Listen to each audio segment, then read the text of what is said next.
because it's rotation, not being dropped.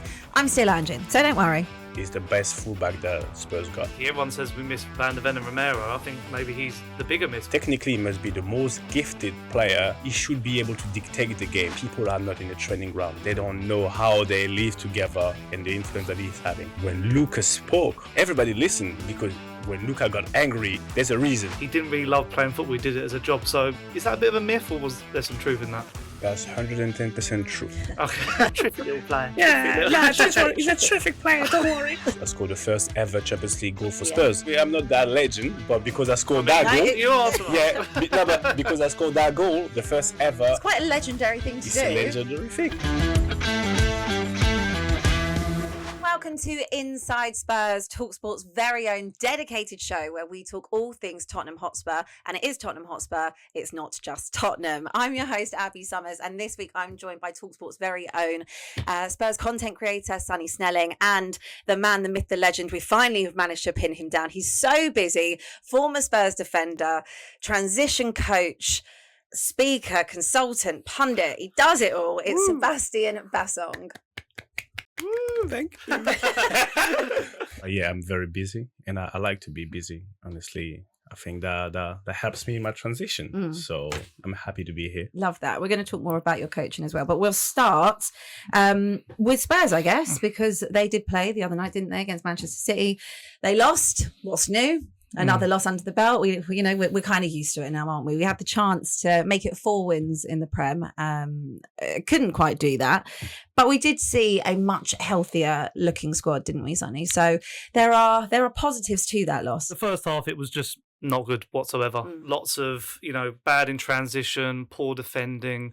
And in the second half, it was completely different. And the big talking point was the players that were dropped to 3 very informed players that you could argue 2 of them have been our players of the season, especially Jed Spence, who didn't even feature for the first quarter of the season through injury, and Ange not really trusting him in the Europa League squad. So it's frustrating because this Manchester City side is also very, very poor. It's not the best City side we've seen, even with Erling Haaland back in the team, who obviously got the goal. But there's positives to take from this, and it's just, I feel like it's asked more questions than it has answered, because it just feels with Spurs, there's always a what if of if we just line up better and concentrate and, mistakes, we could just be somewhere different in the table. And then Ange is obviously focusing on this Europa League game. All the eggs are in that basket. Yeah, Seb, is that okay, though, to just focus on the Europa League? Let's be honest. I mean, we'll talk more about maybe the ceiling of Spurs this season a bit later, but is that okay to kind of have that little bit of rotation? Ange said, if I can't bemoan having injuries and, not having players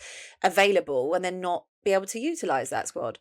I think it's a fair point, because just focusing on the Europa League, I don't think is the reality. As a professional, as competitors, you want to play and win every game. However, don't forget where they're coming back from. They're coming back from a dark tunnel, dark time. So now that they have players back, people focus, why you got players back, we're going to be able to go and win. That's not working that.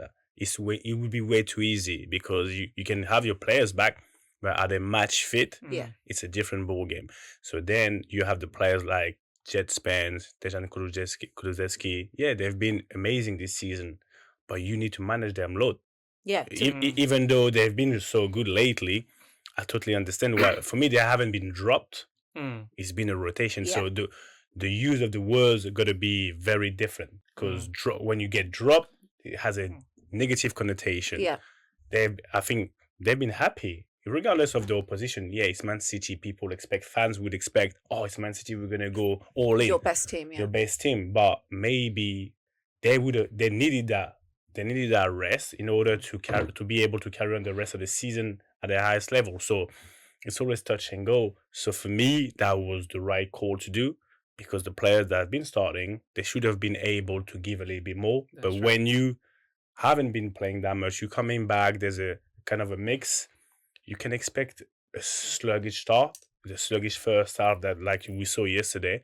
And I think that's what cost us the game. I think it's an over-reliance, isn't it, on those 3 players in particular, especially because Son's come back into a little bit of form. I just think from the other side of the argument that maybe this could have happened maybe a few weeks ago, earlier in the season. I think that's where we see it, because, this Manchester City team is weak, as I previously said. And I'm a bit old school sometimes. That I think, you want to win these games for momentum ahead of the game against AZ Alkmaar, because I'm not saying their heads are just going to drop, because there are a lot of positives to take from that second half. But I just feel like there would be more momentum with a home win maybe going into the But next the thing game. is, we haven't got a game until next Thursday. So I do see your point in terms of, they probably could have played that game and, maybe they would have had more energy. They've also had another week off. But the way that Spurs' season has been going in terms of getting the injuries, you want to manage the minutes and at the same time get 90 minutes on the clock for someone like a Brennan Johnson who's missed time, James Maddison who's only come back recently, Odegaard, first game since September. So there, Destiny Udogie, another one. Like there is that element of getting them up to speed in terms of the amount of game time, the amount of playing 90 minutes is very different, and you'll be able to explain more of playing in a training session or going back to training to playing a full 90 minutes. There's a big jump, right? There's a big jump, and that's where I think the Spurs situation is a bit difficult to assess, because when you say I got players back, but honestly you don't get up to speed before playing maybe 2 or 3 games in a row, because you, according to the way your body feels, the way you are, because now we're assuming, but you don't know what's going on a daily basis at the training ground. You don't know how Sonny feels like, for example, even Deja, the way the conversation they're having with the staff, with the manager, he might have have a little bit of a feeling of, what, I could do with a little bit of rest, and maybe I got half an hour in my tank. So for me, the players that are coming back, people are cheering about, yes, we got a squad back. But for me, that doesn't guarantee you anything, because I can talk about myself or the kind of player I was. You don't get up to speed like that. You need to get so many minutes in order for you, because I was quick, strong, powerful. It doesn't just come back like that. That's true. Training is one thing. Training, there's no expectation. Training, there's no pressure. So you can be the best at training, but your muscle isn't even under risk. It's not out of second gear most of the time, yeah. But when you go for a game, a Premier League game, the pressure is different. Regardless how cool you are, people watch. The fans are there. So even psychologically, you're more tense. So if you come back from a muscle injury, you're more at risk, even though you've been training for the last 3 weeks without pressure. Yeah. Especially the way we play. Well, it's super high most amount intensity, of isn't it? distance and high possession, high intensity in and out of possession. Sometimes these players do need to lay down. Yeah, sometimes they do. So I did say a few weeks ago, if Ange did drop Jed Spence, I would be Ange out. But no, because it's rotation, not being dropped, I'm still Ange in. So don't worry. It's Still squad on the management. island. He's got 3 amazing fullbacks. Yes, so he does. He can't not play Destiny Udogie. He's been amazing. At some point, he needs to think about, okay, you know what? I need to manage his emotion. I need to get him minutes. Jed Spence he's still young, so he's not going to moan that much. And Pedro Porro has been the number 1 right back, delivering assists, and so you need to take that in consideration. So what do we do in that situation? Because you are right. I mean, Jed isn't that young anymore. He's 24, I think. Yeah. So they're all kind of in and around a similar age. For me, I just feel like Jed Spence is undroppable in terms of the performances. My personal preference, just having a little bit more maybe defensive stability, I would like to have Udogie and Spence. Porro, very good going forward, maybe just not as good defensively. I don't know what you do with that. But when you do play, if you do drop Pedro Porro, or you put him on the bench, you've got Jed Spence and Destiny Udogie, you need a balance even in terms of fullbacks. You can't have the same 2 type of fullbacks in the team. You need, because when Destiny Udogie is bombing forward, for example, you need another one that's going to come and cover a little bit on the other side. Now, for me, Jed Spence has been the best player lately, but he's still fresh within the team. That's why he's not not droppable, but he cannot just complain if he gets on the bench. He knows he's got to earn it. He's got to earn it over a long period of time. Football fans are in the present moment. This is what you see now, but as a manager, as a club, you're looking from a long distance. So I think that's why he knows that. He knows that he's still got to earn his minute and earn his badge. And I think if he can carry on like that, it's going to be obviously undroppable. But right now, realistically, he's in the rotation. What do you think?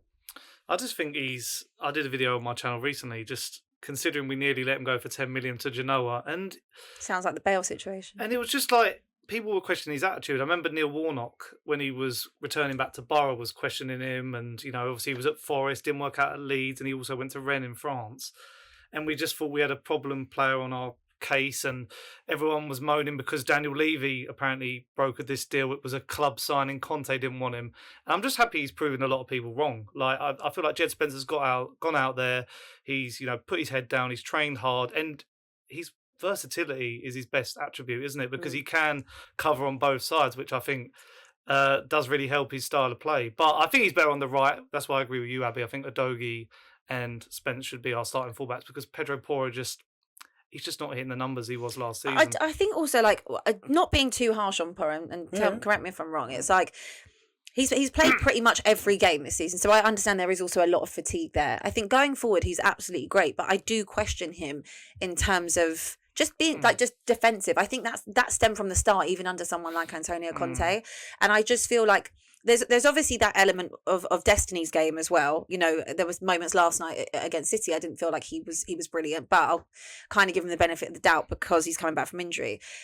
I think that they're quite similar in the way that they can invert, the way that they can build up play, the way they're strong, super direct, both really good crosses of the ball as well. I just feel like they offer, I get what you're saying, maybe you need one that sits more and one that goes more, but I feel like they can still do that, but also helping out someone like, whether it's Archie Gray, Danso, Davis, or, maybe Van der Ven and Romero, where we are really defensively weak, it allows you to have that little bit more stability than it does with Porro. Pedro Porro, you got to add something at his game, which is set pieces. Yeah, that would help. That help. I think crossing-wise, is the best fullback that Spurs got. Destiny Udogie is more of a short passes, cutting back, but Pedro Porro can find you a ball from long distance, and the crosses are really thorough. They're really precise. So that adds a little bit of an element to Ange's head, thinking, what, I need that, because sometimes he might unlock a game from a set pieces. So that's what you got to look at. But I understand your point. But for me, there's no worries. There's no problem between fullbacks. It's just a matter of managing their load and talking to them. If you can communicate with them, they'll be happy. Because, that's the worst thing, is when somebody not tell you why you're not going to play. Yeah. If they know that there's three of you, Jet Spence has been amazing. Destiny, you're coming back from injury. Pedro, you've been playing every single game. Lads, let's talk. Let's have a talk. And they know that, they're going to pull towards the same direction. So it shouldn't be a problem. Yeah. Okay. Well, let's talk about someone we are still missing, which is Solanke. I felt last night that was such a clear indication. I mean, we'll give Matisse Tell the time, obviously. There was a lot of hype over him coming in, but he still is 19 years old. There was a few chances he couldn't really convert. But Dominic Solanke should be back for Europe. And I feel like just as an overall player, in terms of the way that he holds the ball up and also invites other people into spaces, it was so clear how much we were missing him last night. I just think with Solanke, everyone says we miss Van der Ven and Romero. I think maybe he's the bigger miss, because he just offers something that our current forward line don't. It's just that willingness to drop deep like Harry Kane did.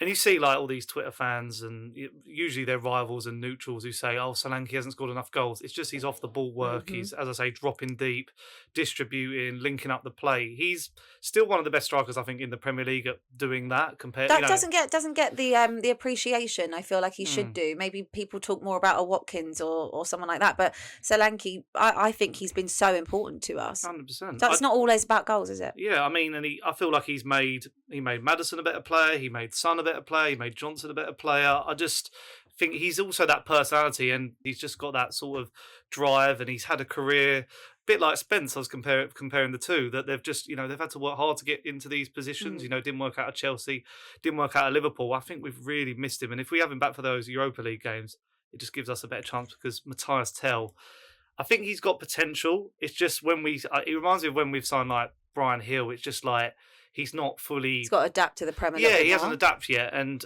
there's a lot of good things there. He's dribbling and stuff like that. And, he's shown it at Bayern the last couple of seasons, and that's why they plucked him out when they signed him. So I am hopeful. It's just at the moment, I'm not sure if Daniel Levy will want to put the money down for that sort of signing. No, Matisse, it's funny how you say Matthias. Matisse, right? Matisse. But yeah, Solanke, for me, I rate him. I rate the player because I would have loved playing with him because he's a focal point, but he can do a lot on the ball and off the ball. As you said, he doesn't get enough credit for the space that he's creating for other players. Because when he's dropping deep, he's technically good. He can hold the ball, which for a center forward, for me, it's so important.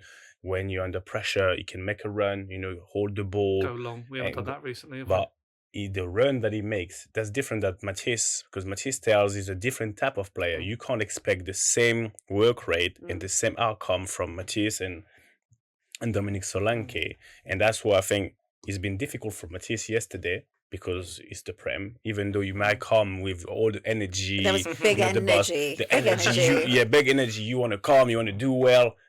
Listen, it's a different level, it's a different atmosphere. And a City side against, like Kusanov and Ruben Dias. So I think it was hard for him to find his feet. That's why, as you said, I agree with you. When Dominic Solanke is going to come back, he's going to offer more certainty in terms of, we can hit him. And you're talking about a long ball. There's a difference between lumping the ball forward and playing a good long ball. Yeah. When you play a good long ball, that's an amazing pass. So I think that's what Pedro Porro, for example, has. He can drive the ball along and onto his Dominic Solanke's chest. He can hold the ball and lay it off to someone else. And like get his runners. Well, exactly like he did against Liverpool. I think with Matisse Tell, that's just maybe he's a player that would. Obviously, if Solanke was fit, he would be coming on for maybe the last 20 minutes of games. You'd see the impact with him because we know he's got a great finish on him. We saw that against Aston Villa. But I think I felt against Manchester United a couple of weeks ago, he was final third play just needs a little bit more crispness, maybe. But that is again adapting to a new league. I think the expectation of him, where lots of different clubs wanted him, and he's obviously given it the big and type of thing. You kind of come into it thinking, okay, he's going to hit the ground running. But it's the Prem. Like it's hard to be a striker in general, right? And to hit the ground running and make a name for yourself in the Premier League is difficult work. It's difficult, especially when your team is not going through the best momentum as ever. So when you come into a team that's already working, you ain't got no pressure. You come in, you might even start again, but things gonna work. Now it's kind of it's psychological. He thinks that things rely on him. It's come down to him. I gotta make the difference. I think that as soon as a player think that he's gonna make the difference, the pressure is on top of him. And you overdo things, it's not natural. So you're forcing things. You want to do another dribble, another touch. Whereas that's when other players are on top, things flow.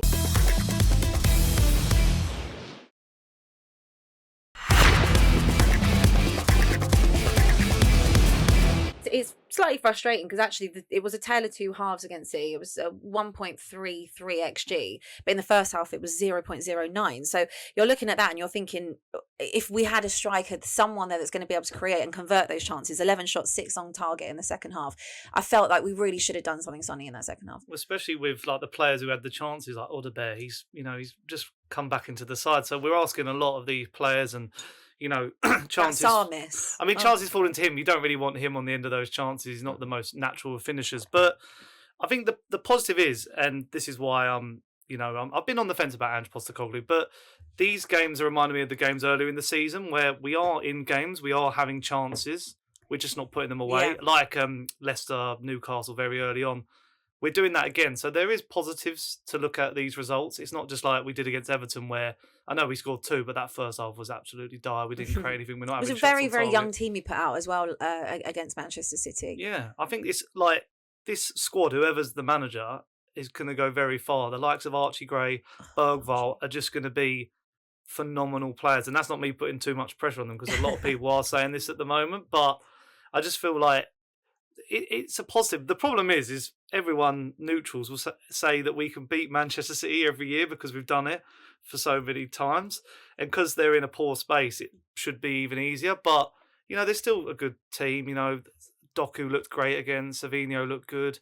Haaland, was clinical. He hasn't been clinical for a few weeks. I just feel like, It's frustrating. I think if Solanke's there, I think we convert some of those chances. Arguably, I know that there was obviously chances that Haaland missed, but I think that Spurs, maybe it would have been a different outcome. Maybe would have drawn the game. I don't know. There was just lacking that little bit of quality in such a young side. But I definitely felt we looked more Ange ball second half. In the second half, I think the energy level was different. First half, they were a bit sluggish, slow start, so they were watching Man City rather than being active. Yeah. Second half, they reacted. They've been proactive in second half. Like they were just gone. They were high in the press, even though they were making fouls. But at least you were aggressive. You were more aggressive. Therefore, you win the ball back higher on the pitch, and you can start playing. The first half, for me, they were just backing off. They weren't as close as they should have done. They should have been. And when you give the time and space to Man City in transition, they hurt you, and they look the part, even though they weren't that great in the first half. Man City. Yeah, it's a frustrating one because I feel like, maybe City did edge it, but I feel like Spurs maybe did enough in that second half to get something. James Maddison captained the side last night, a player that you know really well from your days at Norwich, and you've kind of seen his whole career rise. What do you make of him in terms of being a captain? Because I can't speak for all Spurs fans here, but I know that when I look at like captain and vice captains, Son is the captain, Romero and James Maddison are the vice captains. I feel like it doesn't always scream leader, and maybe that's where in this league in English culture we think of leaders as like someone that is going to like go for crazy challenges and be really vocal and be chest out all the time. But do you think that that's a good selection of captains? I'm not with them on a daily basis at the training ground, so I don't even know the relationship that they have with among the squad. But I think if the manager and the squad have chosen them, they've chosen them for a reason. Now, there's always, as you said, there's this point of leadership. Oh, he's not a leader, and you can, whether it's him or another player, you keep hearing those things. He's not a leader because he doesn't seem like that. He wants it. He's not, chest out. Leadership is not about that. It's not about the noise. It's about influence. It's about how can you influence other people? How can your behavior can have an impact on somebody else's behavior? So whether you're an introvert or an extrovert, you can be captain. And we have this false idea about, he's not even in a press conference. He should do this. No. Nobody should be able to say that what another person should do. But I think if he works within the team, there's a reason. So now for Madders, he's a technical leader. He's really technically he must be the most gifted player within the squad because he should be able to dictate the game. So that's the biggest impact he should have. So that's why I can see why he's got the armband. He might be in the selection because Sonny first, Romero for different reasons. They're two different characters. Completely polar opposite, right? But that proved the point of Sonny is an introvert. Romero is an outgoing person, but you need both characters on the pitch. So the armband for me is just it's not significant. You can be a leader, you can be even having more influence without having the armband. And people make too much emphasis about that because when you walk, you think you feel some type of way. You're first in the line. But for me, the armband situation should be when you have it, you should be the first when things go right because people come to you. First in press conference, take the glory. But you were captain at Norwich, right? Yeah, a captain at Norwich, few times in Europa League at Spurs and stuff. But that makes you feel good. But that's responsibility. When things go right, people will come to you. They give you praise. But when things go wrong, you should be the first in the line too. And being able to protect other people. That's what a captain is about. It's not about talking. If you're a talker, I was a talker. So no worries, I can talk all day. Right?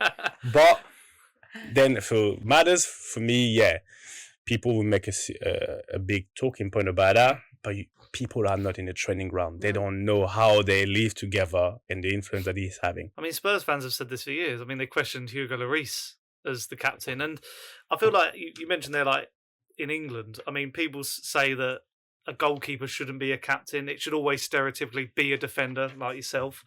And, the only defender who is a captain at Spurs is Romero. And, he's had his critics about being rash and being, hot in the head, and Maddison has had his run-ins now with Roy Keane over recent weeks about shushing him and all that, and Son is stereotypically quiet. So it's a really strange situation when it comes to captains, because I feel like it has just been a thing at Spurs for a long time, and I think Lloris... Question. Go on. Leathers. Yeah. How do you consider guy. Leathers? Chill. Chill Yeah, I Introvert. mean, he's quiet, wasn't he? Yeah. Leathers doesn't talk much. Mm. He never used to talk But then much. did he lead by example? He lead by example. But when he used to talk, everybody listened Mm. because he's not going to talk much. But when he said lads, everybody gathered around.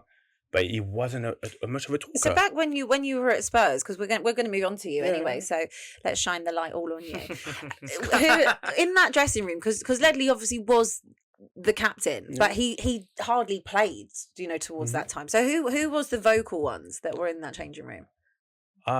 Michael Dawes. Yeah. Michael Dawes was vocal. He's very chatty. He's as very well. chatty. Very He's chatty. very bubbly. Yeah. Very. But Michael was who was Tom? Okay, I was I would say JD. Yeah. Jermaine Defoe. Yeah. we Well, all know. Yeah. We all know JD. But Leathers wasn't that much. When I first came, Jonathan Woodgate was a talker, much of a talker, even though he was almost always injured. But then who else? I would say. What about someone like Luka Modric? What was he like in the dressing room? Not at all. No, Luka wasn't a talker. Not at all. No, Luka is an introvert Yeah. by nature. Luka doesn't tell talk that. much. But again, that kind of correlates Right? what you're saying. But leader on the pitch, But because it's the performances. The Yeah. performances when Luka spoke, everybody listened because when Luka got angry, if Luka does get angry, there's a reason, Yeah. right? And because he's so good and he's like so efficient, that's kind of the person you want to follow. When he says something, give the ball to Luka. Luka's going to dictate the game. Mm. And I remember one day, he said to me, I had the ball and I passed. He came square to me. And I didn't give him the ball because there was two players, on the back of on his back. And then I gave the ball to, I don't know, somebody, to Dawes. And he came to me and said, Bass, give me the ball. I said, look, he said, give me the ball. He said, you know who I am? He said, no, just give me the ball. I said, Ballon d'Or winner. but there's two players. I said, okay, cool. Next time, Benoit gave me the ball. So I gave him the ball. Yeah. I thought he was just going to pass it back, but he did something just amazing. Just drop his shoulder, check there, and dribble past two players, set as I right, cross, crouch, goal. Those are the right? days. Those were the I'm days. getting emotional. And then he came back to me, said, what did I tell you? Give me the ball. Yeah. And I said, listen, boss, from now on, I'll give you the ball. I give you the ball. But he was a leader. I mean, he's the boss. Yeah. That's for me, that's a captain. That's somebody that you want to follow, is going to lead you, and you're going to follow. You had a great team. I'm thinking. What about Van der Vaart? Yeah, Van der I feel like Vaart. he's a perfect leader. No, that's... Lots of personality. Yeah, But maybe. It's in terms of personality, he was different. Luka, in terms of character, there's some people, like you can count on them. He's never going to go left, right. Rafa, sometimes he was just going off-road, right? But That's why I loved him, to be fair. Yeah, but he was going off-road, so he was his own personality. He wasn't going to be... He could be a captain because of... He was so good, so gifted. I But just remember in those North London derbies. oh, he he's just just lifts the an crowd. incredible player. He's Oh, just yeah. Arsenal Oh, fans. yeah. he's a legend. He's a cult he's a hero. legend. He's And a he wasn't hero. even there that long, which is Yeah. which is crazy. But you had some Yunus Kabul. Like I always thought Eunice. he was a leader. I always Eunice felt that. Eunice is one of my best friends. But You went to what? Did you go to Watford together? No, Or but was it I know different times? I know Eunice from since I was 12 or 13. Wow. Back in France. So when we used to play together, so it was amazing. But Eunice is a leader. Eunice is so straight. Eunice is not the crazy guy. You can count on Eunice. Is so accountable. Yeah. So if Eunice lead the team, we'd be good. So it's different characters. That's what you're looking for: character, accountability. And there's some players they're really accountable. I love that team that you were in. To be honest with you, Might be one of the best ones. Me too. Trust me. it was But such a good team. it was so easy to play football when you play with players that that everybody knows his role. You know that as a central defender, you don't have to worry about your left back or your right centre back or your midfield. You have only to concentrate on yourself. That makes you a better player. So, and you give the ball to Luka, to Tom Huddlestone, and so they do some magic. That's what Harry used to do. Give the ball to Luka. Give the ball to Tom. Said Gareth Bale, God, you played with some good Let's go. players. Some good Get me excited players. for the chat. So good.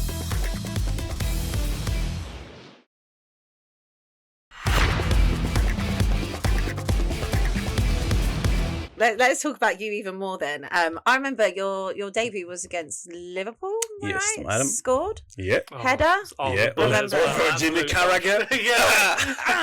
Have that. I remember it very, very well. I was there.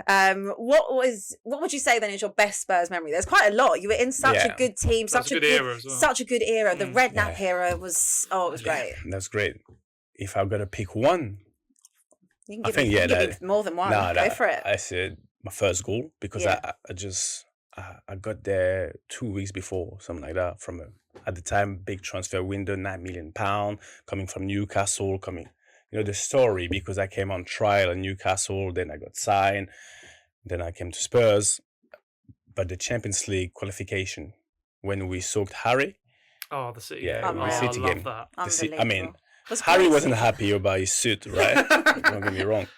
But the whole achievement, because nobody was expecting us to do it. But within the team, on a daily basis at the training ground, we're guys, we're going for it. But we kept it so quiet. We were so confident. We felt invincible. Guys, we just had to look at each other and say, listen, wake up. Like at the training ground, we were training ourselves. Harry didn't have to do a lot. We were setting up the tempo. If somebody was dropping, said, listen, you're going to go out of training because we're chasing something. You're setting the standard We're for yourself. setting the standard for ourselves. We were so professional. And that's why we had a group of lads, whether you were playing or not playing, we were so together. And that was amazing. And then the Champions League, the only reason why I played in this legend game is because I scored the first ever Champions League goal for Spurs. You did. Yeah, don't get me wrong, I'm not that legend, but because I scored I mean, that goal, You are to us. but because I scored that goal, the first ever, It's quite a legendary thing to it's do. a legendary thing. So that's why I always going to be remembered. And those 2 goals and this season for me was just, maybe the pinnacle of my time at Spurs, I honestly, now I'm like thinking back to that team. It's like making me smile, getting excited. And I think, oh God, I wish we had that team now. And we had that. Think back at the 4 strikers we had at that time. Oh, Even like ridiculous. Pavlyuchenko as an Love option, and Crouch and Defoe, and just iconic. What time? I mean, we've already spoken kind of about the players you've played with. Who would you say would have been the best? Because you played with Bale, you played with Modric, played with Van der Vaart. But Robbie Keane. Mozart is Luca. We call him Mozart because he played the partition, right? So he's the best one. He's the Ballon d'Or, so I got to go for him. At Spurs, I got to go for Luca, no doubt. No doubt. What about Bale then? Because that was kind of, as you know, those kind of seasons were when he was breaking through, and obviously the Champions League was just ridiculous. That was the real birth of Gareth Bale. If you want a story, when we played Milan, because I was playing alongside him, right? And when he started to do his things, Samuel Eto'o, because he's my fellow teammate, came to me and said, Seb, who's that guy? I said, you're about to find out. I said, you're about to find out. I said, he's going to retire Macon. You see. And Maicon was never the same after Never. that. Never the same. No. Never He the put same. him in the grave. Just, literally. And Gareth, I mean, you can see how the self-confidence does something, because we all know the story about Gareth beforehand, but when Benoit got injured, he had no competition around. Yeah. There was a switch because he couldn't handle the pressure. But once he was alone, the only option, at least honestly, that was just like people, you would have seen that from the outside, but from the pitch, Gareth could have played by himself on the left, like left back by himself. Well, there were times it felt that it was just give the ball to just give the ball to Bale. Just give him give the it to ball. him, yeah. He was just so easy. And Gareth also is an introvert. Gareth doesn't talk much. All the best players seem to Yeah. be But introvert. like, I'm learning something today. Yeah. he used to be. We used to hammer him, to have so much banter at him, and he was taking it. But then, as soon as he started to arise, Jesus, honestly, that was just amazing to play with him. So that shows you how the confidence, the psychological side of it plays a big part. He was about to go out on loan, stayed, and then the rest is history. But still, I still go for He was Luka. going to go to Blackburn. This is another crazy thing. Like where when we talk about Jed Spence, I'm not saying he's going to be the same level as Gareth Bale. Hopefully he will be. But I mean, when you think about these like massive turning points in moments of people's career, it's all about timing. People think, oh, he should have done this, he should have done. No, it's about timing. Everyone has his own story. Jed Spence, he was going. For me, he just wasn't ready, and he's not the one who can tell when he's gonna kick off. You got to be patient. You got to keep working to the day. The preparation is key, and he prepared well. Now this is your whole career starts.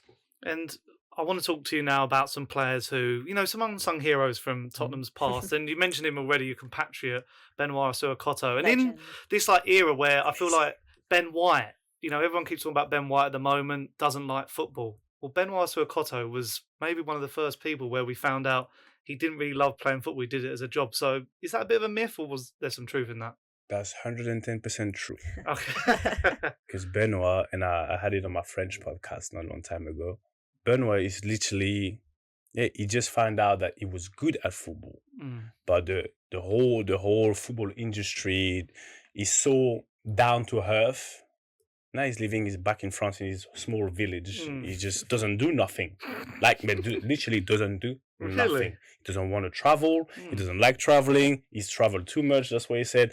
He's just taking care of his kids. Love that. I just remember him wearing the two different boots. That's why he always stood out. Was it the pink one and the blue one? He was always just like an eclectic figure, wasn't he? He just kind of broke the typical mold of a footballer. Maybe he would probably fit more into like today's game than he did back then. He said that he wouldn't because he was too truthful. Because when he was saying things, he said, his narrative would have been twisted, his words and stuff. With social media. With social media, with the way Twitter would have done him. And but you talked about Rafa. Do you know the story when Benoit met Rafa for the first time? No, go on, tell us. Because there was the Rafa signed for Spurs the last day of transfer window. So the next day we had a team photo.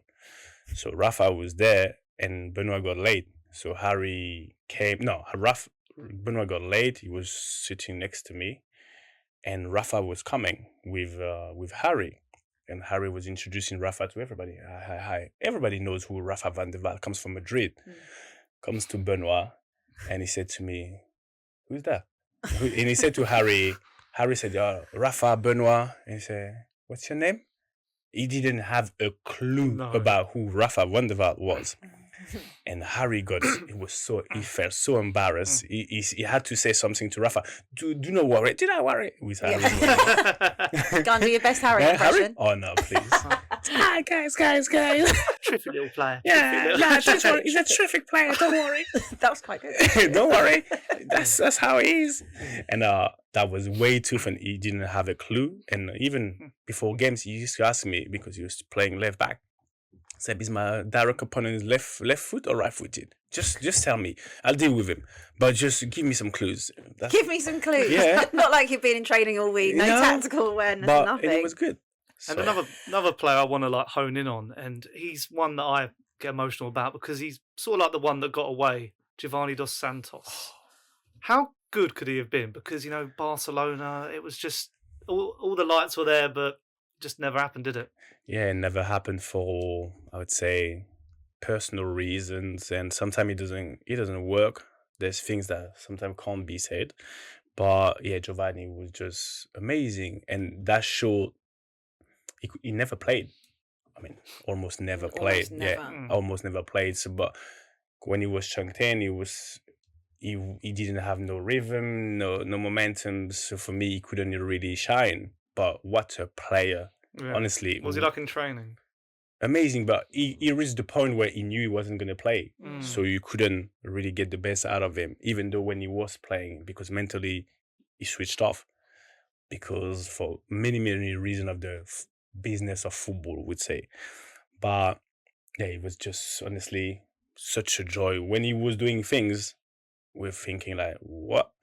But he couldn't really fit in the team. When you have a team that works, that really balance, and we knew how good he was, but that's how unfortunate sometimes football is. An individual doesn't really fit a collective for whatever reason, because he didn't get the chance, and then the team was having a momentum, and there's no way you're going to unbalance the team. I wanted to kind of just ask you really about Kevin Danso, because he's obviously come in recently, and I feel like for the most part he's been pretty good. When you're not really talking about a player or a defender in particular and saying, oh, you know, he's made a mistake here, there, whatever, and he just fits in and gels quite nicely. And he's playing alongside Archie Gray as well, who again is not a centre back, just we must state, but he's doing a really good job. How easy is it then to come into a side that actually wasn't in a good vein of form, wasn't winning, you've got no stability, and actually fit in as well as he has done? For me, he had everything to win because he had everything to gain. He comes within a team that defensively there's no players, no recognized centre back. He's a machine physically, and that's why I think that's why he's gonna fit to the Prem, because he's tall, he's got a good feet. So he came with a bag of energy, a bag of positive energy, and I think that his way of playing suits the handball style. And there was a defensive crisis. So for me, it's not easy to come in, but for his sake is different than the Matthias Tel, for example. Matthias Tel is a striker. He thinks too much, maybe sometimes. He's a defender. You know what? Let me defend first, then maybe solid. Yeah, that's what I like. I like that about him, that he just looks like he likes to defend, which a lot of defenders don't do these days. He doesn't try to be so fancy and have a look at me. Look how good I am. Yeah.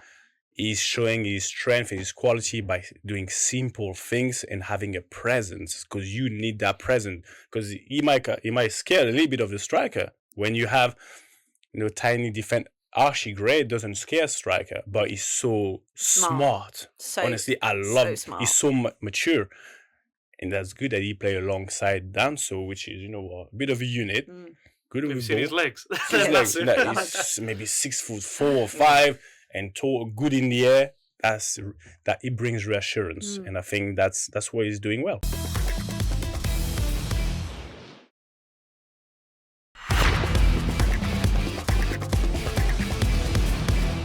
Let's just talk a little bit before we wrap up then about what we think Spurs can still achieve this season. Let's be real. They're 13th. They're on 33 points. I had said maybe there was an outside chance of some European football. I said that prior to another loss. Is that too much of an expectation then, to think that we could get any type of European football for next season? I mean, if we win the Europa League, maybe, but... Not putting all the eggs in one basket, are we? It depends. I feel like there's a lot of winnable games in this latter part of the season, but they're all against teams in and around us, the Fulhams, the Bournemouths.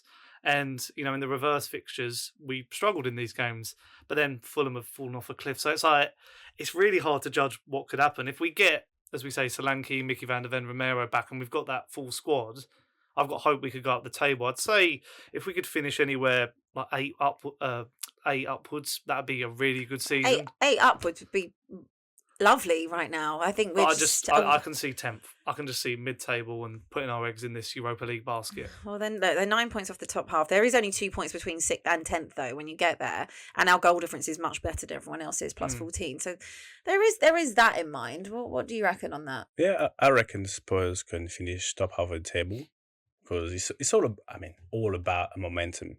Now they were having a momentum, 3 wins in a row. Now it could have been 4. But I think they bounce back. They bounce back not only because of the players. The fact that they got players back give Ange more option. So there's less pressure. You know in the back of your head that, you know what, if a system or some of player don't work, you have quality and have a reliable player. And the connection between players, that's what is important. When you have players back, it's not only individuals. It's, this player works so well with that many players. So therefore, you have pattern of play that you know, and they're going to work. When you see Brennan Johnson. Well, I say Rogers because I saw him not a long time ago. Brennan Johnson. No, he's typical. His signature goal. Back post Brennan. Back post, yeah. So now, because Sonny is there, they know in the back of their head, he doesn't have to be fit. He does that with easy. Yeah. So those pattern of play are the connection that when you got players back, that's what you're counting on, not on their physicality. So for me, they can finish top half of the table. Yeah? What about winning a trophy then? Because I feel like we talk about this all the time. That would be amazing. Wouldn't it just be? But do you think it is realistic that Spurs can win the Europa League? Yes. Do you think they can, do you believe they can win the Europa League? Saying that they can, obviously they can, because they have more than capable players to do that. But saying they can and they can are two different things. Yeah, not being biased and, I would say working on hoping. I think with the draw, the part of the table where they're at, when you get to semi-final, if they can get to semi-final, final, because this is technically achievable according to their opposition, then it's a final. It's a final. And a final, you don't have to be the best team. It's just knowing how to win a final. Knowing how to win a final, and especially look where they're coming from. When you come from where they come from, they survived. You have some sort of a feeling of, you know what, we were dead and buried, and now we're back alive. So what could be the worst thing that's gonna happen? Nothing. We were dead, so now let's go and win stuff. So for me, that's how I would play with them. If I would talk, I would but I would really craft my message and everything about, you know what, guys, it's all in here. Look what we've done. Those youngsters, credit to you. Honestly, kudos, because you've been so great. And even them said they didn't know they were capable of doing that. But going forward, there's this element. This is what we're going to go and get. So wrap your mind around it, whether you play or not. That's what we were going for. This is why you're a performance coach. I don't know about you, but I feel motivated. I'm so happy now. We're going to win it all. I feel really, really motivated. And you're right. They are young players. And when you look at the likes of an Archie Gray or a Bergvall in particular, and we'll put Jed Spence in there as well, even though he's not 18, but coming into that side and doing what they've done and carried Spurs, even though we haven't always got the result, it's huge. And Ange has been very, honest and said that during this terrible period of time for the last kind of 3 months, he would have learned a lot about those players, and also they'd have learned a lot about themselves, wouldn't they? Their character. They have, honestly, they've built a character. That's something you can't buy at a corner shop. Yeah. They have a real strong character. And from that, you can go anywhere. Pressure makes diamonds, I think they say. Oh, I like that. Yeah. Pressure makes diamonds. Heat, pressure, and cut. Oh. Right? They're diamonds. They go through heat and extreme. To be a real diamond, Abbi would like to have another finger. But you're gonna go through. You're gonna go through extreme heat. That's what they're going through. Extreme pressure. Then if it's not enough, there's the cut. Then you're a real diamond. I think they're about to get cut, and then they'll be a real diamond. I actually think we haven't even been that good in the Europa League, have we? We actually haven't. But we've got results. So that's what matters. Who cares? And that's what I mean. In a cup competition, it doesn't matter. It doesn't matter. It doesn't matter. Look at Real Madrid.